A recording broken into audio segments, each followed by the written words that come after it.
Hi everybody, here we got to change the spark plugs on a 2010 Harley-Davidson Road Glide Custom. Now this process will be very similar between all the twin cam models. Might have differences maybe possibly in gap or torque, but that's about it on your spark plugs. Now it's not very long of a process, it's pretty simple. You want to make sure you do this when the engine's cool. There's your spark plug boots. Simply pull the spark plug boot off. I like to do one at a time. I mean, it doesn't matter, you're not going to have these crossed, you're never going to get your wires crossed. Now you are going to need some tools. 5/8 hex spark plug socket.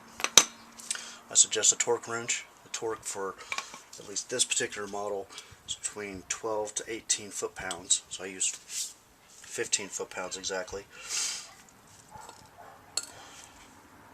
And the gap for this model this year is 0.038 to 0.043, so I try to get as close to 0.040 as possible. And I've already gapped my plugs.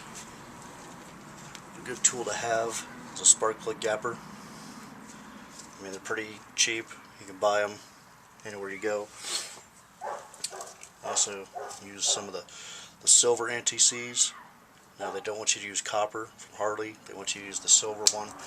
I can imagine it's for a higher temperature, as these are air cooled and they do run pretty hot. And of course, a little bit of electrical contact lube. So once I've pulled the boot off, I do like to use a little bit of compressed air before I pull the plug out, so I don't get any dirt now in the combustion chamber.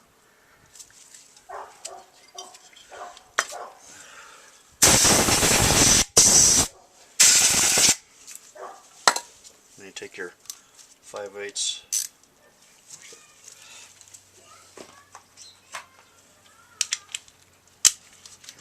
spark plug socket. Make sure it gets down in there and loosen that sucker up.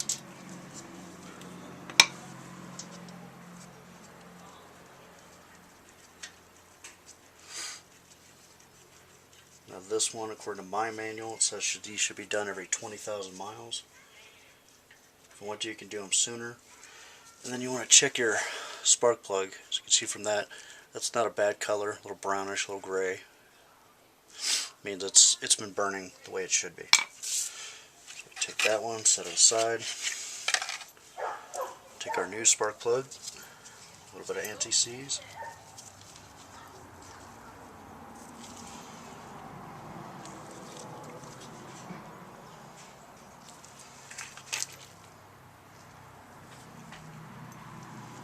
Put that on the threads.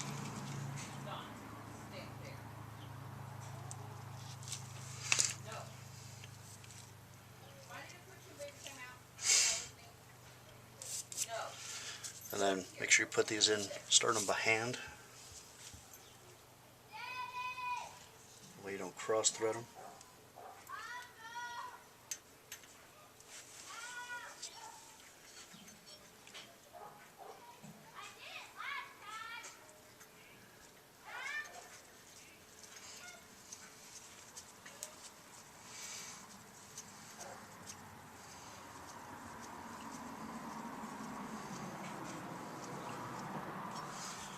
Once it's bottomed out, take your torque wrench. Like I said, it's between 12 to 18 foot-pounds, so not very much.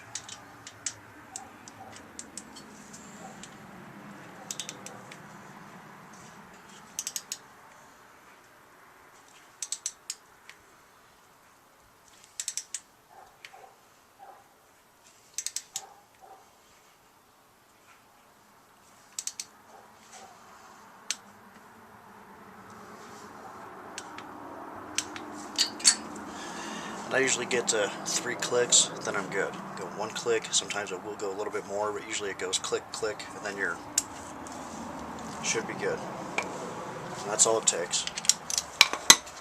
I'm going to take the electrical contact lube, put a little bit inside your boot.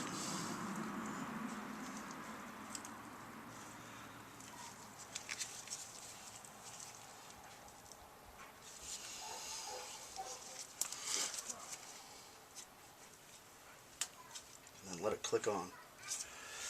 And then that's one right there.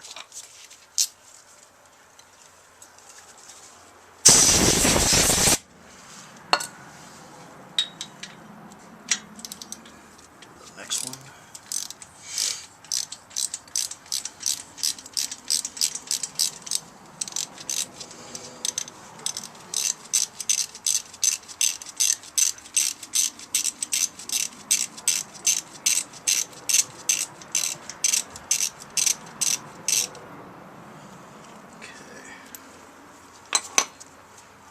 That one's not too bad, a little darker, but as long as there's no oil and you don't have any real problems.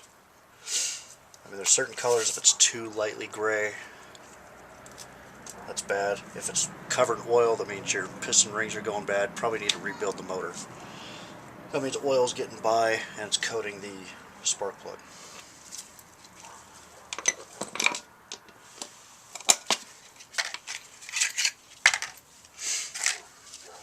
Now I am using the original Harley-Davidson spark plugs. Seems like a good idea just to stick with. Basically, I'm putting in exactly what I took out.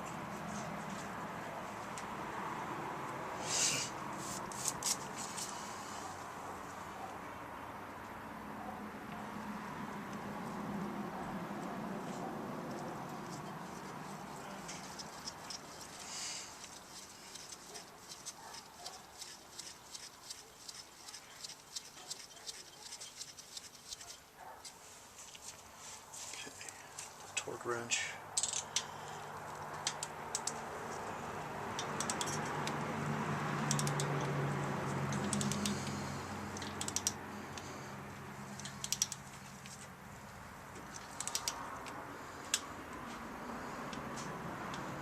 Okay.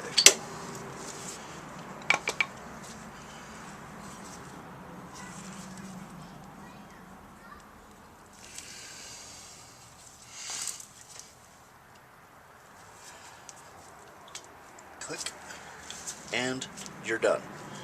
Remember, every 20,000 miles on this model, at least according to the book. I do suggest going to get a Harley manual if you have one. They're not that expensive. They're a lot less expensive than some of the ones you can get from the factory for a automobile or a pickup truck. I think I spent $65 on this one's manual. Sometimes, if they're a newer model, yeah, you're going to spend maybe 80 bucks or so. But I suggest getting it, even if you don't do every single service on your bike. Even if you're just doing basic stuff like spark plugs, oil change, you can at least know what you have to get done, even if you want to take it to the dealership to get done. And just stay on top of it. I've seen these bikes last a long time. I only have 20,000 miles on this bike. Given I got it at 13,000 miles, so I've put some pretty good miles on it. But just keep up on the oil changes. You know, use the recommended at least weights and a motorcycle oil. Later on this season I will be doing the engine oil, transmission, and the primary. I will be using Amsoil because that's what I prefer. A lot of people have had good luck with the newer Harley Screaming Eagle 2050. Even like Amsoil, they do suggest to put them on all three, but I'm probably going to go ahead at that time and do the 2050 in the engine, transmission lube in there, and then the primary fluid in the primary. And even Harley now has a new 80-140 gear oil that they say is good for the transmission and the primary. So it all depends on what you want and what you want to do. But eventually we'll go over that. But right now it's just spark plugs. You can see it doesn't take very long. Got a few minutes. A lot of it, what could take you longest is just gapping them. And as long as you got a decent day and a couple tools, it's probably one of the easiest jobs, even on a Harley Davidson. So remember, good luck, get to know your vehicle, have fun, and just stay safe. Like I said, I waited at least 2 hours when I shut down the bike before I worked on it. I mean, engine's a little warm, but it's not hot. I would never do this while it's hot. I mean, same thing, like changing oil. I know you want your engine warm, but I would probably wait 30 minutes or so before you do something like that. But but that's how you change the spark plugs on a 2010 Harley Davidson Road Glide.